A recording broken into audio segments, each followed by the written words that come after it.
Steve, I actually want to start with what Ben just mentioned there. As you see a nation default or face major debt woes, and then they're owing 44% of their GDP to creditors, what is that doing to them? Depends on whether they have their own currency or not, and whether they're running a trade surplus or not. A country running a trade surplus, and let's take Japan as an example there, is quite capable of continuing to issue government debt indefinitely. On that particular case, Japan, I think, has the world record, 250% of GDP is its government debt level. Is the economy suffering? No. On a per capita basis, it's been growing faster than the United States for most of the last 15 years. And it can do it indefinitely because with a trade surplus as well, it's not selling its bonds to foreigners, and foreigners, if they do buy those bonds, are quite happy to be paid in Japanese yen. Now, the problems arise for countries which are running trade deficits, which can't borrow in their own currency. They're the ones who are up, the proverbial creek without a paddle. But when you have a country which is either running a trade surplus like Japan, or in America's case, which is unfortunately, and it should not be, is unfortunately the reserve currency for the planet, that you can get away with it indefinitely. So again, we're worrying about the wrong things. Now, Professor Wolf, I mean, when it comes to debt between more developed nations, it really is a delicate balance with a lot of give and take. In some cases, is having ongoing national debt actually healthy? No, in most cases, this is just a kind of continuation of old colonialism and imperialism under a slightly adjusted set of circumstances. Instead of literally carrying the gold out of the country somewhere in Africa back to Europe or over to the United States, or ripping off the local people to make them work for next to nothing, you are now doing it with loans. You're giving them a loan, you're greasing the wheels of the loan with large amounts of fees and commissions, and I won't even speak about the corruption that is going on both sides. So you end up with very little of that money going into any kind of long-term progressive economic growth, and so the burden of the debt is not matched by an ability to pay for it, so it becomes these crazy numbers that Ben just went over. And this is terribly bad for these poor countries already, deepens the inequalities in the world, and creates political and social instability that we will all be regretting every week and month into the future. And Peter, I want to kind of make a counterpoint here that I think you will have a great answer to here, because could this global debt issue result, or should it for that matter, result in a destabilization of fiat currency so much that governments and citizens will be forced to actually rely on other means? You often talk about the gold standard. Obviously, on this show, we regularly talk about cryptocurrency as an alternative to fiat. What do you make of all of that? Well, certainly, first of all, while it's true that governments can certainly get away with having too much debt for a while, and some, can do it for a long while, no government can do it indefinitely. There's always going to be a day of reckoning. But the important thing to look at, too, with the debt is, why do we have so much debt? I mean, it's not an accident.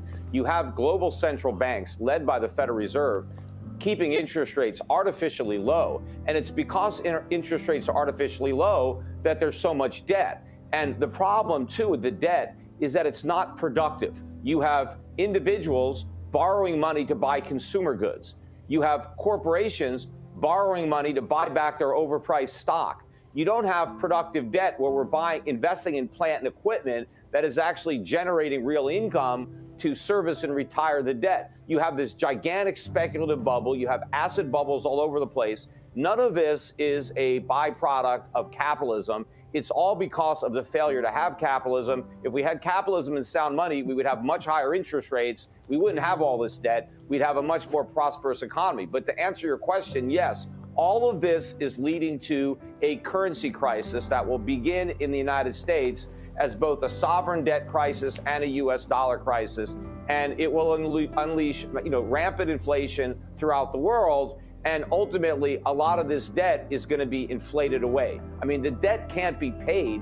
And so most governments don't have the integrity to honestly default, and it's going to get wiped out through inflation. And then where we go in the aftermath of that is difficult to say. But the world is going to go through a very, very difficult period because a lot of these paper wealth is going to get wiped out. So a lot of people that think they have money invested in bonds, government bonds, corporate bonds, whatever they got, they're going to find out they have very little because the purchasing power is going to be eviscerated because the cost of living is going to surge. And they're locked into the paper and they don't have any way to pay the higher costs. Now, Steve, what is your response to this? I mean, I know we've talked a lot about the bubbles that are coming up, but I mean, are we facing a global crisis on the scale that Peter is referencing here? I can't help thinking of what I was told once is the way you get punished in an American jail if you're really misbehaving, and that is rather than giving you a plate with meat and vegetables and stuff on it, they put it in a blender and blend the whole lot together and serve it to you, and apparently it tastes yuck, even though individual units can be quite delicious individually. Peter's thrown a whole lot of stuff in the blender there, and some of it, yes, is a serious worry. Others, no, is not at all the problem. In fact, it's a necessary part of a functioning capitalist economy. We do have too much private debt. Far too much of the debt has been used to speculate on asset prices and not produce productive investment. That's quite true. But as for defaults being caused by government debt, the only time that happened with governments borrow in a currency which is not their own. That's what's caused government defaults. When you look at the last 150 years, there have been roughly 150 financial crises in different countries around the world, and every last one of them has been caused by private debt collapse. So it's private debt which is the problem, government debt which is often the solution. Hyperinflation is going to probably, possibly, if it happens, it'll be the courtesy of the supply shocks from the collapse of the global supply chain, not from what's happening with monetary dynamics. It's because of too much money creation. That's what causes it. It's a loss of confidence in fiat money. And Peter, Professor Wolf, you have the final word here. Yeah, the story that Peter starts with is those low interest rates that enable corporations to borrow. But why start there? Why not ask the question, why the low interest rates? It was a decision of the Fed, to which almost everyone agreed, that we were on the edges of a disastrous collapse in the dot-com crisis in 2000, again in the Great Recession of 2008, again last year.